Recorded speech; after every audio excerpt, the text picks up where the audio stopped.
മഹ്റൂമിനെ തിരിച്ചറിയാൻ കഴിയട്ടെ എന്ന് നമ്മൾ പ്രാർത്ഥിക്കുന്നു. നമസ്കാരം അധികരിക്കുന്നവരെ, നമസ്കാരം നിലനിർത്തുന്നവൻ്റെ ലക്ഷണമാണ്.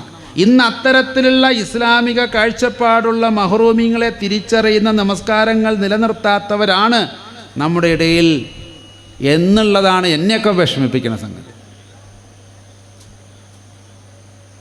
ഇങ്ങനെയുള്ളവരുടെ എണ്ണം കൂടുന്ന കാണാൻ വേണ്ടിയിട്ടാണ് ഞാനൊക്കെ ഇങ്ങനെ അന്വേഷിച്ച് നടക്കും. ഓരോ സ്ഥലത്ത് ചെല്ലുമ്പോൾ അങ്ങനെ നോക്കും എത്ര പേർക്ക് ഇത് മനസ്സിലാകുന്നുണ്ട്.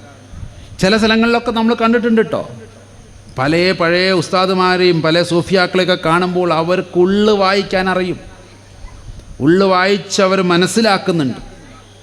അതവരുടെ കറാമത്തല്ല, കറാമത്ത് അതിലപ്പുറം. ഇത് ഏത് നമസ്കരിക്കുന്നവനും നമസ്കാരം നിലനിർത്തുന്നവനും കിട്ടുന്ന സിദ്ധിയാണ്. 5 നേരം നമ്മളോട് പറഞ്ഞിട്ടില്ല, 50 അല്ലേ പറഞ്ഞിട്ടുള്ളത്. 50 ചെയ്യാൻ വിധിക്കപ്പെട്ടവർ 5എങ്കിലും ചെയ്യണ്ടേ? ഒരു പൂജ്യത്തിന് വിലയില്ല എന്ന് കരുതിയിട്ട് 50 5ആക്കി തന്നില്ലേ? എളുപ്പമാക്കപ്പെട്ടില്ലേ നമുക്കൊക്കെ? 5 നേരം ദൈവത്തിനോട് തുല്യമായി, ദൈവത്തിനോട് അഭിമുഖം നിന്നുകൊണ്ട് അവനോട് സംസാരിച്ചവന് അവനിൽ നിന്ന് ഉത്ബോധനം കിട്ടൂലേ? കിട്ടണ്ടേ? കിട്ടൂല എന്ന് നമ്മൾ തന്നെ വിശ്വസിച്ച് കഴിഞ്ഞാൽ പിന്നെ എങ്ങനെയാണ് ഇതൊക്കെ മതം വളരുക? എങ്ങനെയാണ് നമ്മുടെയൊക്കെ പ്രബോധനങ്ങൾ പൂർണ്ണമാകുക? ഒരു ദിവസം ഷൊർണൂരിൽ ഇറങ്ങി അടുത്ത നിലമ്പൂർ വണ്ടി വരാൻ സമയമുള്ളത് കൊണ്ട് അപ്പുറത്തേക്ക് മാറി അവിടെ ചായ കുടിക്കാൻ വേണ്ടി ഞാനും എൻ്റെ കൂടെയുള്ളൊരു മോനും പോവുക. അപ്പോൾ അവിടെ ഇങ്ങനെ ഉസ്താദിനെ പോലെ ഒരു വെള്ള വസ്ത്രങ്ങളൊക്കെ ധരിച്ച് കന്തൂറയൊക്കെ ധരിച്ചൊരു 10-15 വയസ്സുള്ളൊരു മോൻ അവനവിടെ നിൽക്കുന്നുണ്ട്. കണ്ടു കഴിഞ്ഞാൽ നല്ല സുന്ദരനാണ്, നല്ല മുഖശ്രീയുള്ള കുട്ടിയാണ്. അവനെ കണ്ടു കഴിഞ്ഞാൽ നമുക്കൊരു വിധത്തിലുമുള്ള ദൈന്യതയുള്ള കുട്ടിയാണെന്ന് തോന്നൂല.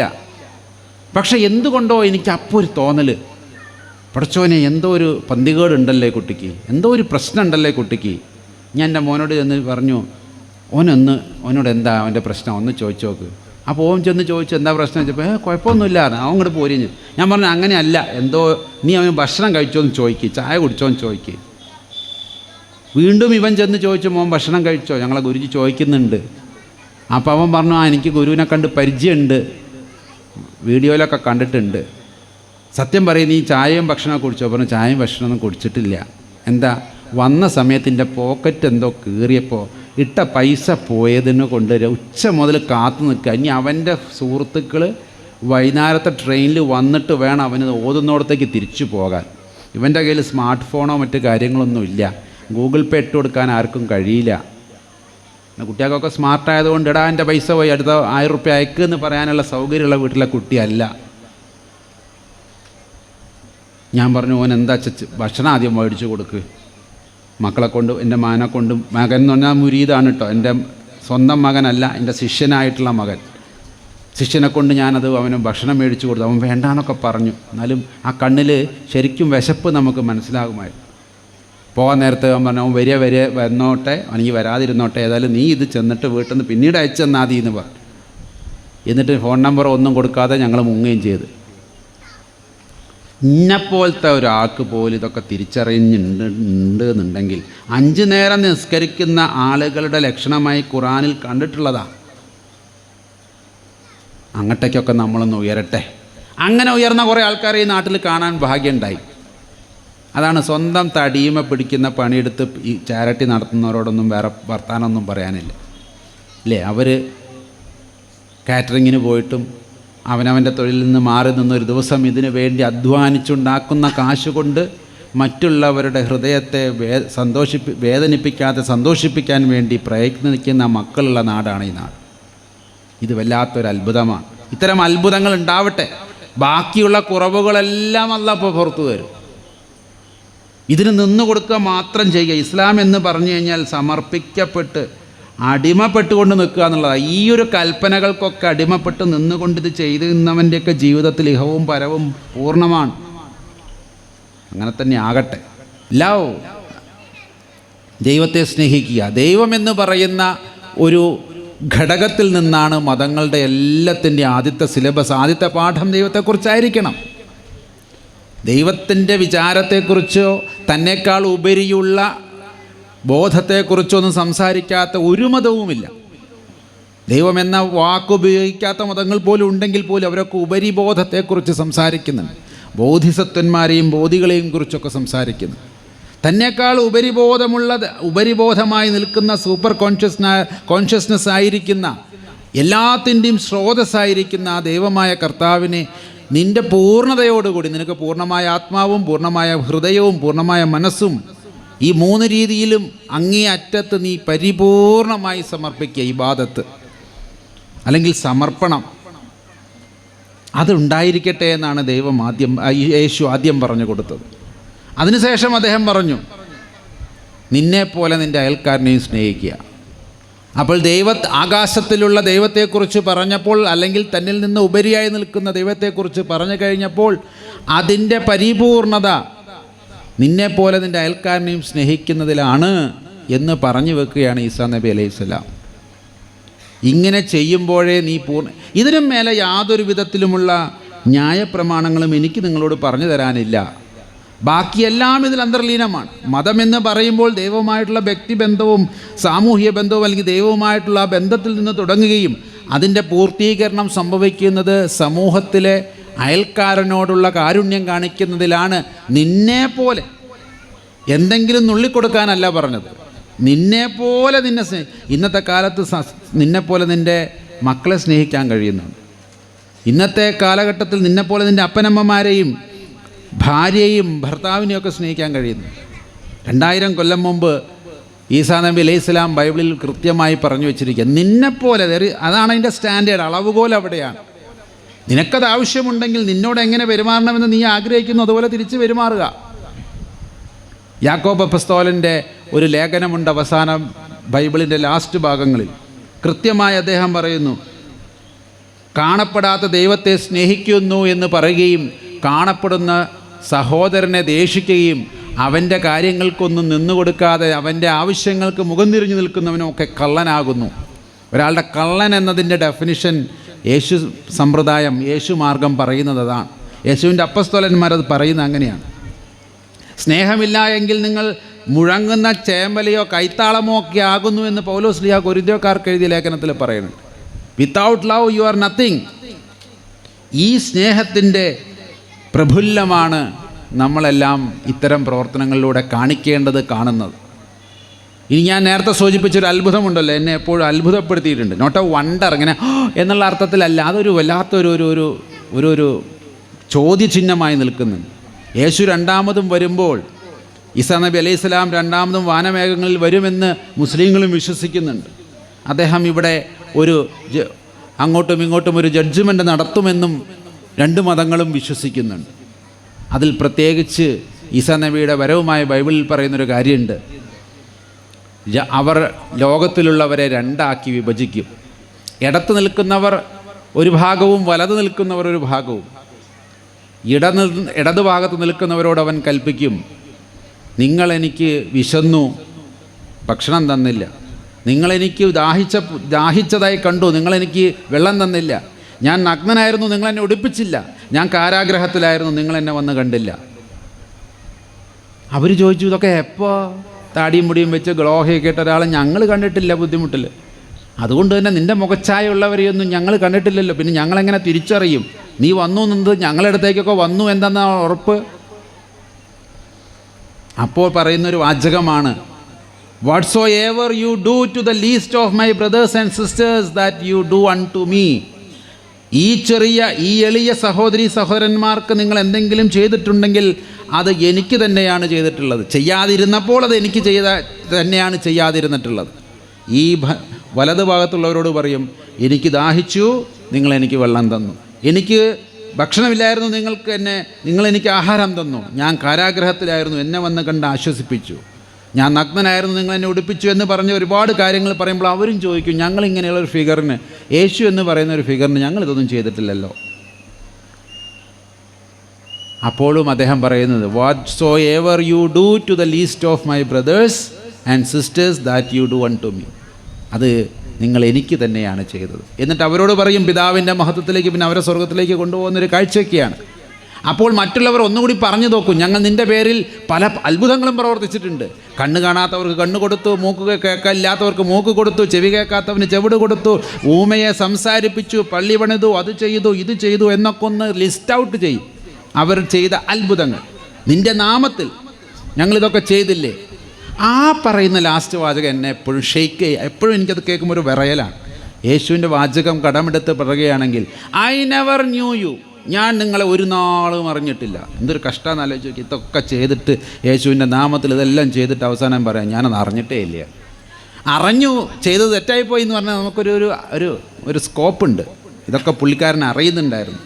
പക്ഷേ ദൈവികമായ തിയോളജി അല്ലെങ്കിൽ ദൈവത്തിൻ്റെ ചില രീതികൾ ഇങ്ങനെയാണ്. അറുത്ത് മുറിച്ചങ്ങ് പറഞ്ഞു കളയും. ഞാൻ നിങ്ങളെ ഒരു നാളും അറിഞ്ഞിട്ടില്ല. അങ്ങനെയല്ലേ അച്ഛാ അതിൻ്റെ കറക്റ്റ് വാക്ക്? I have never known you. ഒരിക്കലും ഞാൻ അതായത് എല്ലാം അറിയുന്ന ദൈവഭാഗത്ത് നിൽക്കുന്ന ഒരു വ്യക്തി പറയുകയാണ് ഞാൻ നിങ്ങളെ അറിഞ്ഞിട്ടില്ല ഒരു നാൾ. നിങ്ങൾ ഈ ചെയ്ത അത്ഭുതങ്ങളും ചെകിടന് കേട്ടതും മരിച്ചവൻ ഉയർത്തതൊന്നും ഞാൻ അറിഞ്ഞില്ല. അപ്പോൾ എത്രത്തോളം പ്രധാനമാണ് യേശു സമ്പ്രദായത്തിലുള്ള യേശുവിൻ്റെ പഠനങ്ങളുമായി ബന്ധപ്പെട്ട് ചാരിറ്റി പ്രവർത്തനത്തിന് മറ്റുള്ളവരുടെ സഹായം. എന്നിട്ട് മനോഹരമായി നല്ല സമരിയാക്കാരൻ്റെ ഉപമയും പറഞ്ഞ് ആരാണ് തൻ്റെ അയൽക്കാരൻ എന്നതിൻ്റെ അതിന് വിശദീകരണം എന്നോണം അദ്ദേഹം ഒരു ഉപമ പറഞ്ഞുകൊണ്ട് അത് നിർത്തുകയാണ് ചെയ്തത്. ഉപമ വലിയൊരു ഉപമയായതുകൊണ്ട് ഞാനതിലേക്ക് പോകുന്നില്ല. എങ്കിലും അവർ വിചാരിച്ചവരല്ല ആ കഥയിലെ നല്ല അയൽക്കാരനായി വർത്തിച്ചത്. അതേ മതത്തിൽപ്പെട്ട പുരോഹിതനോ അതേ മതത്തിൽപ്പെട്ട കപ്യാരി പണിയെടുക്കുന്നവനോ അല്ലെങ്കിൽ അതുമായി ബന്ധപ്പെട്ട ആ ക്ഷേത്രവുമായി ബന്ധപ്പെട്ട് അല്ലെങ്കിൽ പള്ളിയുമായി ബന്ധപ്പെട്ട് ഉപജീവനം നയിക്കുന്ന ലേവ്യനോ പുരോഹിതനോ അവരൊന്നുമല്ല യേശു പറഞ്ഞു കൊടുത്തുള്ള അയൽക്കാരൻ. സമരിയാക്കാര ദേശത്ത് വിജാതീയനായ ഒരുത്തൻ അവിടെ കയറി ആ മുറിവേറ്റവനെ ശുശ്രൂഷിക്കുകയും അതിനു വേണ്ടുന്ന എല്ലാ ഹിലുമത്ത് ചെയ്തു കൊടുക്കുകയും ചെയ്തവനെയാണ് യഥാർത്ഥ അയൽക്കാരനായി യേശു അവിടെ കൊണ്ടുവരുന്നത്. അവിടെ ജാതിയും തമ്മിൽ ബന്ധുത്വമില്ലാത്തവനും ശത്രുതയുള്ളവനുമായുള്ള മറ്റൊരു സമൂഹത്തിലൊരാൾ ചെയ്തതിനെയാണ് യേശു അവിടെ പറഞ്ഞത് എന്നതിൻ്റെ സോഷ്യൽ ഡൈനാമിസം എത്രത്തോളം ഉണ്ടെന്ന് നമ്മളൊന്ന് മനസ്സിലാക്കും. ഇനി ഇതേ കഥ തന്നെ ഹദീസുകളിൽ നമുക്ക് കാണാനായിട്ട് സാധിക്കും. ഹദീസിൽ പക്ഷേ അവസാന ദിവസമായ അന്ത്യദിനത്തിൽ ന്യായം വിധിക്കാൻ വരുന്നത് അല്ലാഹു തആല തന്നെയാണ്. അദ്ദേഹം ഇതേ ചോദ്യം ചോദിക്കുന്നുണ്ട്. എനിക്ക് ദാഹിച്ചപ്പോഴും വിശന്നപ്പോഴും നഗ്നനായിരുന്നപ്പോഴും ഒന്നും എനിക്ക് നിങ്ങൾ തന്നില്ലല്ലോ, എനിക്ക് തന്നല്ലോ എന്നൊരു കൂട്ടരും. അങ്ങനെ യമി എന്ന വാക്കിൻ്റെ പേരിൻ്റെ അർത്ഥം അത് സംസ്കൃതമാണ്, പക്ഷേ അറബിയിലുണ്ട് യമി എന്നുള്ള വാക്ക്. വലതുവശത്ത് നിൽക്കുന്നവൻ എന്നൊക്കെയാണ്, വലതുവശത്തിൻ്റെ ആൾക്കാർ എന്നൊക്കെയാണ് അർത്ഥം. യമി എന്നുള്ള വാക്കിൻ്റെ അർത്ഥം ഇവിടെ ഇവരോടൊക്കെ ഉസ്താദ് തലയാട്ടുന്നുണ്ട്. അപ്പം ഞാനും എൻ്റെ പേരിൽ കൊണ്ട് രണ്ടർത്ഥത്തിൽ, സംസ്കൃതത്തിൽ അതിനൊരർത്ഥമുണ്ട്. ഞാനും ഈ യമീയുടെ ഭാഗത്ത് നിൽക്കാൻ ഇഷ്ടപ്പെടുന്നവരാണ്. ആ ഹദീസിലാണ് ആ വാക്ക് യമി എന്നുള്ള വാക്കുള്ളത്. ആ വലതുവശത്ത് നിൽക്കുന്നവരുടെ കൂട്ടത്തിലാകണേ എന്നായിരിക്കണം നമ്മുടെയൊക്കെ.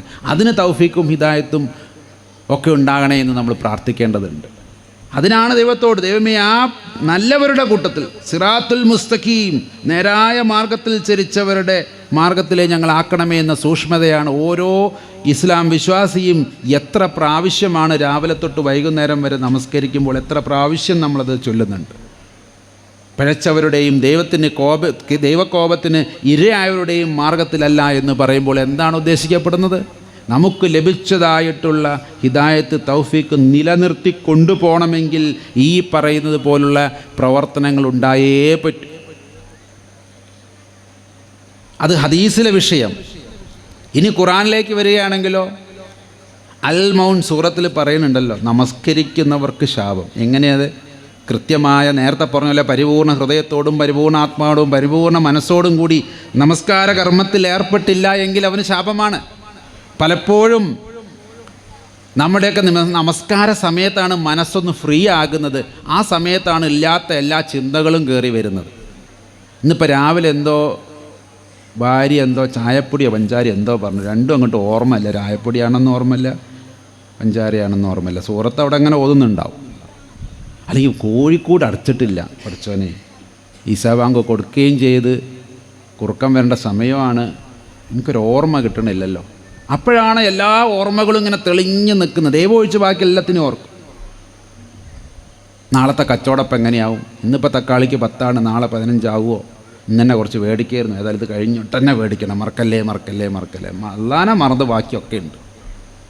ഇങ്ങനെയുള്ളവർക്ക് ശാപമെന്ന് പറയുകയും അൽ മാരിജ് സൂറത്തിൽ അൽ മാരിജ് എന്ന് പറഞ്ഞൊരു സൂറത്തുണ്ട്. അതിൽ പറയുന്നത് നമസ്കരിക്കുന്നവരുടെ ലക്ഷണമായി പറയുന്നൊരു കാര്യം.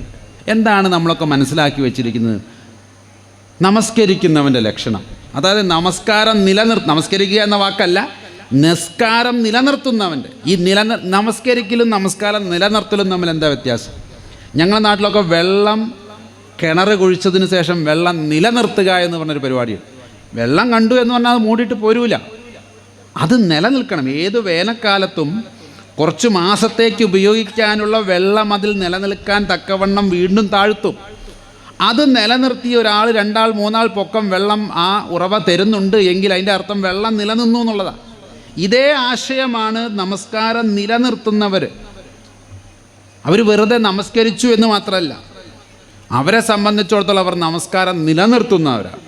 അതിൻ്റെ ഒരു പ്രധാന ലക്ഷണമായി ഞാനൊക്കെ വായിച്ചിട്ടുള്ളതാണ് കേട്ടോ. എന്തെങ്കിലും ഉണ്ടെങ്കിൽ ഉസ്താദ് ഒന്നും കൂടി നിങ്ങൾക്ക് തിരുത്തി തരും, അല്ലെങ്കിൽ അടുത്ത വെള്ളിയാഴ്ച പറഞ്ഞു തരും. ഞാൻ മനസ്സിലാക്കിയത് ഇതാണ്: മിസ്കീനായിട്ടുള്ളവരെയും മഹ്റൂമിങ്ങളെയും തിരിച്ചറിയുക എന്നാണ് ആയത്തിൽ 2 വാക്ക് ഉപയോഗിച്ചിട്ടുണ്ട്, മിസ്കീൻ ആൻഡ് മഹ്റൂം. എന്താ രണ്ടും തമ്മിലുള്ള വ്യത്യാസം? മിസ്കീൻ എന്ന് പറഞ്ഞാൽ പാവപ്പെട്ടവൻ, ഇല്ലാത്തവൻ. ആ ഇല്ലാത്തവൻ ഒരുപാട് ആനുകൂല്യം കൊടുത്തിട്ടുള്ളൊരു മതമാണ് ഇസ്ലാം. അങ്ങോട്ട് കയറി ചെന്ന് ചോദിക്കാം, ഞാനൊരു പാവപ്പെട്ടവനാണെന്നും എനിക്ക് മറ്റ് മാർഗങ്ങളില്ലെന്നും എനിക്ക് ഉറപ്പായാൽ എനിക്കൊരു മുതലാളിയോട് പോയി ചോദിക്കാം. ദാ ഞാൻ ചെന്ന് വിശ്രമിച്ച മുതലാളിയുണ്ട് ഇവിടെ, ബിജു സാറിൻ്റെ വീട്ടിലാണ് ഞാൻ. അദ്ദേഹത്തിൻ്റെ വീട്ടിലേക്ക് ധൈര്യമായിട്ട് ചെന്നിട്ട് ചോദിക്കാം, നിങ്ങളുടെ സക്കാത്തിന് എനിക്ക് അർഹത ഉണ്ട്, തരാൻ പറ്റുമോ എന്ന്. അത് ഇസ്ലാം കൊടുക്കുന്നൊരു സ്വാതന്ത്ര്യമാണ്. മറ്റൊരു മതവും കൊടുക്കാത്ത ഒരു പ്രത്യേക എക്കണോമിക്കൽ രീതിയാണത്.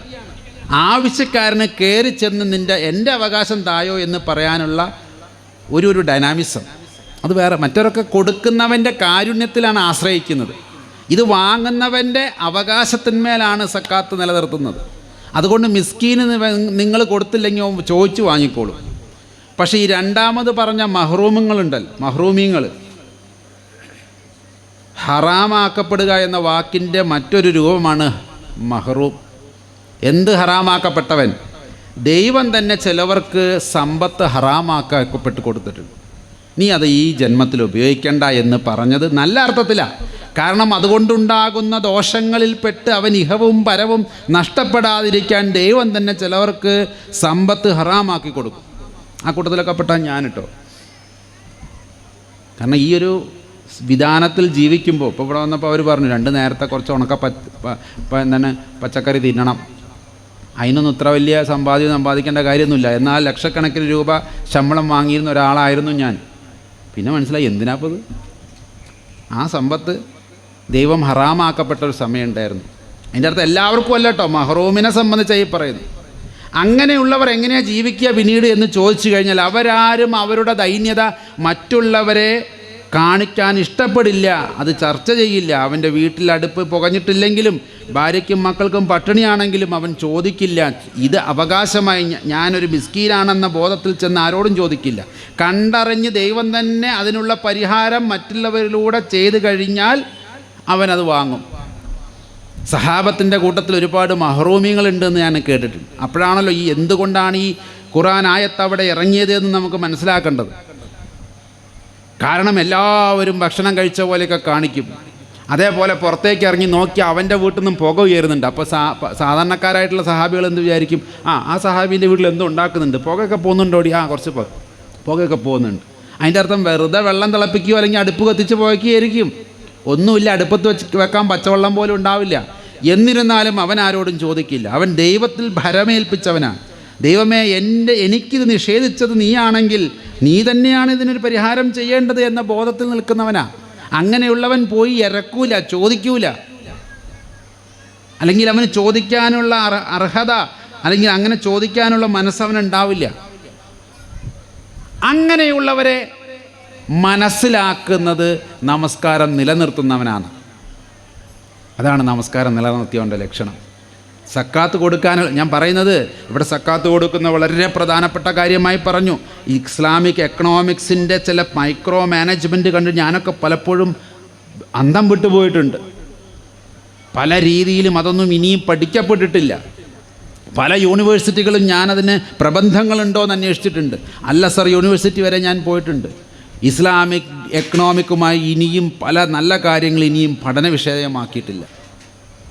ഒന്നാലോചിച്ച് നോക്കൂ, നിങ്ങളുടെ നാലുപാടുമുള്ള തെക്കോട്ടും വടക്കോട്ടും കിഴക്കോട്ടും പടിഞ്ഞാറുമുള്ള 4 ദിക്ക് എടുക്കുകയാണെങ്കിൽ 40 വീടുകളിൽ നിങ്ങൾക്ക് ഉത്തരവാദിത്തമുണ്ടെന്ന് പറയുന്നൊരു ഹദീസ് ഉണ്ടെന്നാണ് ഞാൻ മനസ്സിലാക്കി വെച്ചിരിക്കുന്നത്. ഉണ്ടെന്നാണ് പല പണ്ഡിതന്മാരും ഞാൻ ഓർമ്മപ്പെടുത്തിയത്. നമ്മളെയൊക്കെ ചില വിമർശകരായിട്ടുള്ളവർ പറഞ്ഞു അങ്ങനത്തെ ഒരു ഹദീസേ ഇല്ല, ഇല്ലെങ്കിൽ വേണ്ട. ഞാൻ പറഞ്ഞൊരു 4 വീട് നമ്മളൊന്ന് നോക്കിയിരുന്നെങ്കിൽ 40 വേണ്ട.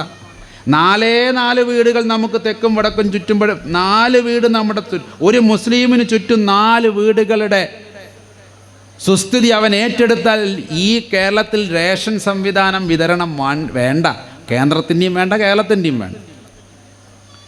അവനാരും പട്ടിണി കിടന്ന് മരിക്കൂല, അവരാരുടെയും മക്കൾ പഠിക്കാതിരിക്കൂല. എഡ്യൂക്കേഷന് വേണ്ടി നമുക്ക് കൊടുക്കാനായി സാധിക്കും. ഇത് ഓരോ ഇസ്ലാമിൻ്റെയും അത് എത്രത്തോളം മൈക്രോ ലെവൽ മാനേജ്മെൻറ്റാണ് ഇക്കണോമിക്സിൻ്റെ. പക്ഷെ ഇങ്ങനെയൊന്നുള്ളൊരു പ്രൊജക്റ്റ് ഇന്ന് വരെ ഒരു യൂണിവേഴ്സിറ്റികളിലും ഒരു സ്ഥലത്തും പഠിക്കപ്പെട്ടിട്ടില്ല എന്നുള്ളതാണ് എന്നെപ്പോലുള്ള പുറമേ നിൽക്കുന്നവരിൽ നിന്നുള്ള വിഷമം. സക്കാത്ത് കൊടുക്കാൻ എളുപ്പമാണ്, പക്ഷെ ഈ ലെവലിലേക്ക് മാനേജ് ചെയ്യാനോ?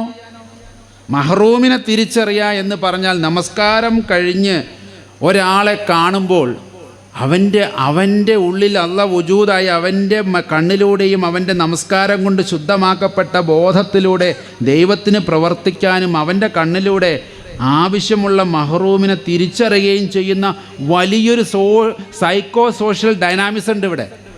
ഒരു സ്പിരിച്വൽ സൈക്കോ സോഷ്യൽ ഡൈനാമിസം. അതൊന്നും ഇവിടെ ആരും ചർച്ച ചെയ്യുന്നുള്ളതാണ് ഞങ്ങളുടെയൊക്കെ എൻ്റെയൊക്കെ വിഷമം. അങ്ങനെ ഒരാൾ രാവിലെ എഴുന്നേറ്റ് സുബഹി നിസ്കരിച്ച് അൽഹംദുലില്ലാ എന്ന് പറഞ്ഞ് പുറത്തേക്ക് ഇറങ്ങുമ്പോൾ ഒപ്പം നിന്ന് സുജൂദ് ചെയ്തവൻ്റെ മുഖത്തേക്ക് നോക്കുമ്പോൾ ഇവൻ്റെ ഉള്ളിൻ്റെ എവിടെയോ ഒളിപ്പിച്ചു വെച്ചതിലും അപ്പുറം ദൈവത്തിൻ്റെ മുമ്പിൽ പരിശുദ്ധനായി ജീവിക്കുന്ന ഈ വ്യക്തിക്ക് എന്തോ പ്രശ്നമുണ്ടല്ലോ എന്ന് തോന്നി അവന് വേണ്ടുന്നത് അവനെ നിരീക്ഷിച്ച് ചെയ്തു കൊടുക്കുന്ന ഒരു പാരമ്പര്യം. ഇത് ഉമ്മർ റളിയല്ലാഹുവിൻ്റെ കാലത്തും ഉസ്മാൻ റളിയല്ലാഹുവിൻ്റെ കാലത്തുമൊക്കെ അവരുടെ ജീവിതത്തിൽ അവർ പാലിച്ചിരുന്നു. അതുകൊണ്ടാണ് രാത്രിയിൽ തലമുണ്ടിട്ട് എല്ലാവരും ഉറങ്ങുന്ന സമയത്ത് തലയിൽ മുണ്ട് വലിച്ച് പുതപ്പ് വലിച്ച് ഇട്ടിട്ട് ഓരോ വീടിൻ്റെ പരിസരത്തും പോയി എന്താണ് ആ വീട്ടിൽ വല്ലതും തിന്നാനുണ്ടോ, കുട്ടികൾ കരയുന്നുണ്ടോ, കുട്ടികൾക്ക് എന്തെങ്കിലും ഭക്ഷിക്കാനുണ്ടോ എന്നതിൻ്റെ കണക്കെടുക്കുന്ന ഭരണാധികാരി. ഇന്നത്തെ ഭരണാധികാരിയൊക്കെ ഏത് വീടിൻ്റെ അപ്പുറം പോയാൽ അതൊക്കെ നിൽക്കുന്നത്, പോയാൽ വേറെ വല്ല ഉദ്ദേശത്തിനായിരിക്കും. അങ്ങനെയുള്ളവരുടെ കഥകളാണ് നമ്മുടെയൊക്കെ മതങ്ങളിൽ കൂടുതലുമുള്ളത്.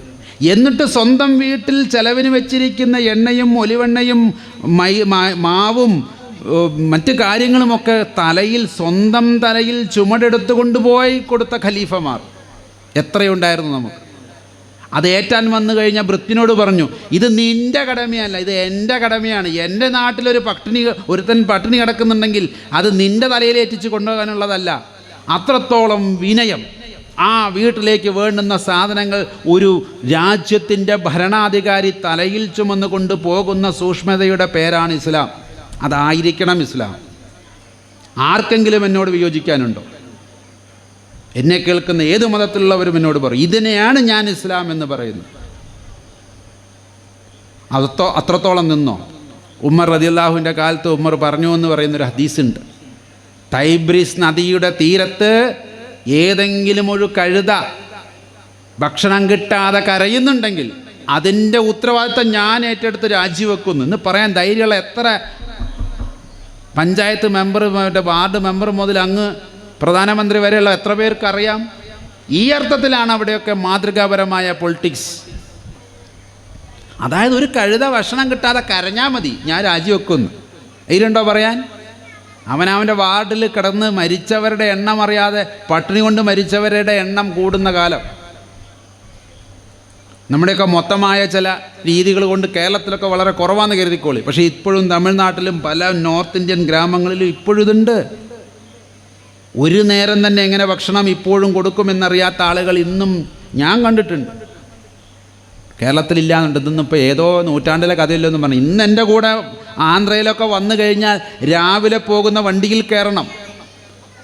കാളകളില്ലാഞ്ഞിട്ട് അമ്മയെയും ഭാര്യയെയും നുകം വെച്ചുകൊണ്ട് ഉഴുന്ന കർഷകനെ ഞാൻ കഴിഞ്ഞ മാസം കണ്ടിട്ടുണ്ട്. കാളകളില്ല, ആടുകളില്ല, പിന്നെ ഇത് നില ഉഴണ്ടേ, ട്രാക്ടറും ഇല്ല. പിന്നെ ആകെ വീട്ടിലുള്ളത് തള്ളയും ഭാര്യയാണ്. രണ്ടാളെയും 2 പോത്തിനെ പോലെ കാളയെ പോലെ നിർത്തി മകനോ ഭർത്താവോ ഇങ്ങനെ ഉഴുതുണ്ടാക്കുന്ന മാമുമാണ് നമ്മളൊക്കെ ഉണ്ണുന്നത്. എന്നിട്ട് തിരിച്ച് നമുക്കൊന്നും ഉത്തരവാദിത്തം ഉണ്ടാവാൻ പാടില്ലേ? ഇത് പറയാത്ത മതമാണോ? ഇത്രയും ഡൈനാമിസം ഉൾക്കൊള്ളുന്നതാണ് ചാരിറ്റി. ഇനി ഹിന്ദു മതത്തിലേക്ക് വന്നാലോ, ജനസേവ, ജനാർദ്ദന സേവ, മാനവസേവ എന്ന് പറയുന്നതാണ് മാധവസേവ. നരസേവ തന്നെയാണ് നാരായണ സേവ, ജീവസേവ തന്നെയാണ് ശിവസേവ എന്ന് പറയുന്ന എത്രയോ ശ്ലോകങ്ങൾ നമുക്ക് കാണാനുണ്ട്. ഈ ലോകം മുഴുവൻ ഒരു നീഢമാണ്, ഒരു കിളിക്കൂടാണ് എന്ന് പറയുന്ന അധ്യായങ്ങളുണ്ട്. നമ്മളെല്ലാവരും അങ്ങോട്ടും ഇങ്ങോട്ടും ഒന്നിച്ച് ജീവിക്കേണ്ട ഒരു കിളിക്കൂട്ടിൽ എങ്ങനെയാണോ അതിലെ കുട്ടികളെല്ലാം ഒന്നിച്ച് ജീവിക്കുന്നത്, അതുപോലെ അങ്ങോട്ടും ഇങ്ങോട്ടും ഉത്തരവാദിത്തമുള്ളവരാണെന്നാണ് എൻ്റെ അർത്ഥം. ഉദാരചരിതാനാം തു വസുദൈവ കുടുംബകം. ഉദാരചരിതന്മാർക്ക് ഉദാരചരിതനായിരിക്കണം, അല്ലാത്തവനെ കുറിച്ചുകൂടെ പറയുന്നത്. അവനിതൊന്നും ബോധം ഉണ്ടാവില്ല. മതത്തിലൂടെ ഉദാര മനസ്സിനെ നേടിയവൻ, മതത്തിലൂടെ തൻ്റെ മനസ്സ് കൽബിനെ മാറ്റിയെടുത്തവൻ, മത അനുഷ്ഠാനങ്ങളിലൂടെ തൻ്റെ മനസ്സിൻ്റെ ഉദാരതയിലേക്ക് മനസ്സിനെ ഉയർത്തിയവന് ഈ ലോകം വസുദൈവ കുടുംബം, ഒരൊറ്റ കുടുംബമാണ്. ഈ ഈ ഭൂമിയിലുള്ളവർ എല്ലാവരും ഒരൊറ്റ കുടുംബമാണ്. ഒറ്റ കുടുംബത്തിലുള്ളവർക്ക് ഉത്തരവാദിത്തമില്ല അങ്ങോട്ടും ഇങ്ങോട്ടും. ഇങ്ങനെ നോക്കുകയാണെങ്കിൽ ചാരിറ്റിയുടെ അടിസ്ഥാനം എന്ന് പറയുന്നത്, ദൈവത്തെക്കുറിച്ച് പറഞ്ഞു കഴിഞ്ഞാൽ മനുഷ്യനെക്കുറിച്ച് പറഞ്ഞിരിക്കും. സൂറത്തുൽ ബഖറ 2-ാം അധ്യായം 62-ാമത്തെ ആയത്ത്, അൽ മാഇദ സൂറത്തുൽ ഇത് 59 പറയുന്നുണ്ട്. എന്താ പറഞ്ഞിരിക്കുന്നത്? Same repetition. അവിടെ ഒരു അവസാനം 1-2 വാക്ക് അങ്ങോട്ടും ഇങ്ങോട്ടൊന്ന് മാറ്റിയെന്നേ ഉള്ളൂ. ഇന്നല്ലദീന ആമനു വല്ലദീന ഹാദു വന്നസാര വസ്വാമീന മൻ ആമന ബില്ലാഹി വൽ യൗമിൽ ആഖിർ വഅമില സ്വാലിഹീൻ ഫലാഹും അജ്റഹും മിൻ റബ്ബിഹിം ലാ ഖൗഫുൻ അലൈഹിം വലാ യഹ്സനൂൻ. ലാ ഖൗഫുൻ, ഒരു പേടിയും വേണ്ട. വലാ യഹ്സനൂൻ, അവന് ഒരിക്കലും ലജ്ജിക്കേണ്ടി വരില്ല. എങ്ങനെയുള്ളവർ? ഇന്നല്ലദീന ആമനൂൻ, മുഅ്മിനീങ്ങളാകട്ടെ, വിശ്വസിച്ചവരാകട്ടെ, സത്യത്തിൽ വിശ്വസിച്ചവരാകട്ടെ, അറബി പ്രവാചകനിൽ വിശ്വസിച്ചവരാകട്ടെ. വല്ലദീന ഹാദു, യഹൂദൻ എന്ന യഹൂദ ദീൻ എന്നപ്പെട്ടവരാവട്ടെ, യഹൂദനാവട്ടെ എന്നർത്ഥം. നസാറ, നസ്രാണി ആകട്ടെ. സ്വാബിയീന, സാബിയന്മാരിൽപ്പെട്ടവനാകട്ടെ. എന്താ സ്വാബിയൻ എന്ന് പറഞ്ഞാൽ? അന്നത്തെ കാലത്ത് ഇതിലൊന്നും പെടാത്ത കുറച്ച് അൽക്കുലത്തുകൾ അവിടെ ഇവിടെയൊക്കെ ഉണ്ടായിരുന്നു. അവരും അവിടുത്തെ ഇവിടുത്തെ ഹിന്ദുക്കൾ എന്ന് പറയണ പോലെ അവിടുത്തെ ഇങ്ങനെ ഇതിലൊന്നും പെടാതെ നിൽക്കുന്ന അതിൻ്റെ ആദിമ ഗോത്ര സമൂഹത്തിൽപ്പെട്ടവർ. ഇപ്പോൾ ഇന്ത്യയിലൊക്കെ പറയുകയാണെങ്കിൽ ഇന്നപ്പോലത്തെ അൽക്കുലത്തൊക്കെ അതിൽ പെടുന്നു കുട്ടിക്കോൾ. ആര് തന്നെയും ആകട്ടെ, എന്താണ്? 2 കാര്യങ്ങൾ. ദൈവത്തിൽ വിശ്വസിക്കുകയും ഇതിനൊക്കെ ഒരു ജഡ്ജ്മെൻ്റ് ആഹറുണ്ടെന്ന് വിശ്വസിക്കുക. അത് വളരെ എളുപ്പമാണ്. ദൈവത്തിൽ വിശ്വസിക്കാനുള്ള അത്ര എളുപ്പം സത്യത്തിൽ യാതൊന്നിലും ഇല്ല എന്നുള്ളതാണ്. കാണൊന്നും വേണ്ടല്ലോ ഇപ്പോൾ വിശ്വസിക്കുക. അപ്പോൾ കാറ്റിനെ കണ്ടിട്ടൊന്നുമില്ലല്ലോ ഇപ്പോൾ നമ്മൾ വിശ്വസിക്കുന്നത്. കാറ്റ് അനുഭവിച്ചുകൊണ്ടല്ലേ. ദൈവത്തിന് അനുഭവിച്ചാൽ എന്ത് എളുപ്പം മനസ്സിലാക്കാൻ. കരണ്ടിനെ ഇപ്പോൾ എല്ലാവരും കണ്ടിട്ടാണല്ലോ വിശ്വസിക്കുന്നത്, അതോ അനുഭവിച്ചിട്ടോ? ഈ വെളിച്ചമൊന്നുമല്ലല്ലോ കരണ്ട് ഉള്ളത് കൊണ്ട് പ്രവർത്തിക്കുന്ന ഒരു ഉപകരണം മാത്രമാണ്. കരണ്ട് എപ്പോഴും വെളിച്ചം മാത്രമൊന്നുമല്ല, ഇവിടെ സൗണ്ടുമാണ്. ആ കളറല്ല ഈ കളറ്. അതുകൊണ്ട് അതാണ് കരണ്ട് എന്ന് പറയാൻ പറ്റില്ല. പക്ഷെ കരണ്ട് ഉണ്ട്. അഥവാ ആരെങ്കിലും അനുഭവിച്ചാൽ പിന്നെ വഫാത്താവും എന്നുള്ളത് ഉറപ്പല്ലേ. കരണ്ടെങ്ങാനും അനുഭവിക്കാൻ വേണ്ടി പിടിച്ചാൽ അതിലും എത്ര വലിയ കരണ്ടാ ദൈവം. അപ്പോൾ ദൈവത്തിൻ്റെ പ്രവർത്തികളിലൂടെ ദൈവത്തെ നമുക്ക് മനസ്സിലാക്കാൻ സാധിക്കും. ആഖിറിൽ വിശ്വസിക്കാനും വളരെ എളുപ്പമാണ്. കാരണം എന്താ? തുടങ്ങിയാൽ അവസാനിക്കും. ഏതാണ് തുടങ്ങിയിട്ട് അവസാനിക്കാതിരിക്കുന്നത്? ദൈവം ഒഴിച്ച് ബാക്കിയൊക്കെ തുടങ്ങിയാൽ അവസാനിക്കും. ദൈവത്തിന് തുടക്കവും ഒടുക്കവും ഇല്ല. ബാക്കിയുള്ളതിനെല്ലാം തുടക്കവും ഒടുക്കവും ഉണ്ട്. അപ്പം അത് വലിയ വിശ്വാസമൊന്നും അല്ലത്. ദൈവത്തിൽ വിശ്വസിക്കുക, ആഖിറിൽ വിശ്വസിക്കുക. കണ്ടോ, ദൈവത്തെ മേലെ പറഞ്ഞു. ഇനി അടുത്തതാണ് അമില്ല സ്വാലിഹൈൻ, സ്വാലിഹായിട്ടുള്ള പ്രവർത്തികൾ ചെയ്യുക. പ്രവർത്തികൾ നന്നായിട്ട് കാര്യമില്ല, നല്ല പ്രവർത്തികളായിട്ടും കാര്യമില്ല. അത് സ്വാലിഹായിരിക്കണം, സ്വീകരിക്കപ്പെടുന്ന നല്ല പ്രവർത്തികളായിരിക്കും. കള്ള് മേടിച്ചു കൊടുക്കുന്നത്, വിറച്ച് നിൽക്കുന്നവന് കള്ള് മേടിച്ചു കൊടുക്കുന്നത് നല്ല കാര്യമാണ്. പക്ഷേ കൂലി കിട്ടൂല. സ്വർഗത്തിൽ ഇഹത്തിലും പരത്തിലും കൂലിയില്ല. മറ്റ് പല തോന്നിവാസങ്ങൾക്കും ഇവിടെ അവസരം ഉണ്ടാക്കി കൊടുക്കുന്നുണ്ട്. കള്ള് വിൽക്കാനും കഞ്ചാവ് വിൽക്കാനും എന്ന് വേണ്ട ഒരുപാട് കാര്യത്തിന് വേണ്ടി ഇവിടെ പലതും ചെയ്യുന്നുണ്ട്. അതൊക്കെ സഹായം ചെയ്തു കൊടുക്കല. പക്ഷെ ദൈവത്തിൻ്റെ മുമ്പിൽ അമില സ്വാലിഹായിട്ടുള്ള അമലുകൾ ഉണ്ടാവും. അങ്ങനെയുള്ളവർക്കാണ് ഫലഹും മജറഹും മിന്ദ റബ്ബിഹിം, റബ്ബിൽ നിന്ന് നിശ്ചയമായും അവന് പ്രതിഫലമുണ്ട്. ലാ ഖൗഫുൻ അലൈഹിം, അവൻ ഒരു തരത്തിലും പേടിക്കണ്ട. ആ പേടിയിലും ഇല്ലായ്മയും ഉറപ്പിലൊക്കെയാണ് ഞങ്ങളൊക്കെ ജീവിച്ചു പോണത്. കാരണം ഇങ്ങനെ ചെയ്യാൻ വേണ്ടി പ്രേരിപ്പിക്കുകയും ഇങ്ങനെ ചെയ്യുന്നിടത്ത് പോയി അതിന് നന്മകൾ ഓതുകയും ചെയ്യുന്നവരാണ് എന്നെപ്പോലുള്ളവർ. കഴിയാവുന്ന രീതിയിൽ ഇടത് കൈ ചെയ്യുന്നത് വലത് കൈ ചെയ്യാതെ സൂക്ഷ്മതയോടുകൂടി മഹറൂമിനെ തിരിച്ചറിഞ്ഞ് ചെയ്യാൻ ശ്രമിക്കുന്നവരാണ് ഞങ്ങളൊക്കെ. ഇങ്ങനെയുള്ളവരേ അവസാനം വരെ വിജയം നേടും. അവൻ ലജ്ജിക്കേണ്ടി വരില്ല. ഇതിലപ്പുറത്തേക്കൊന്നും ഒരു മതത്തിനും കൂടുതൽ ഇതേ ആശയം തന്നെ, ഇതേ വാക്കുകൾ തന്നെയാണ് അൽ മാഇദയിലുള്ളത്. 2 പ്രാവശ്യം ഖുർആനിൽ ആവർത്തിച്ചാൽ അതിന് പ്രത്യേകതകളില്ലേ? ഉണ്ടാവണ്ടേ? ഖുർആൻ ഒരു വട്ടം പറഞ്ഞാൽ തന്നെ പ്രത്യേകതയാണ്. അപ്പോൾ 2 പ്രാവശ്യം ഇതേ ആശയം, ഇതേ വാക്കുകൾ ഒരു വ്യത്യാസമില്ലാതെ 2 രീതിയിൽ അല്പസ്വല്പ വ്യത്യാസത്തിൽ പറഞ്ഞിട്ടുണ്ടെങ്കിൽ അതിൻ്റെ പ്രാധാന്യം എത്രയാണ്. അതിൽ നമ്മുടെ എല്ലാം മതങ്ങളുടെ തിയോളജി അടങ്ങി ദൈവത്തെ വിശ്വസിക്കുകയും അതിനനുസരിച്ച് ഇവിടെ പ്രവർത്തനം ചെയ്യുകയും ചെയ്യുക.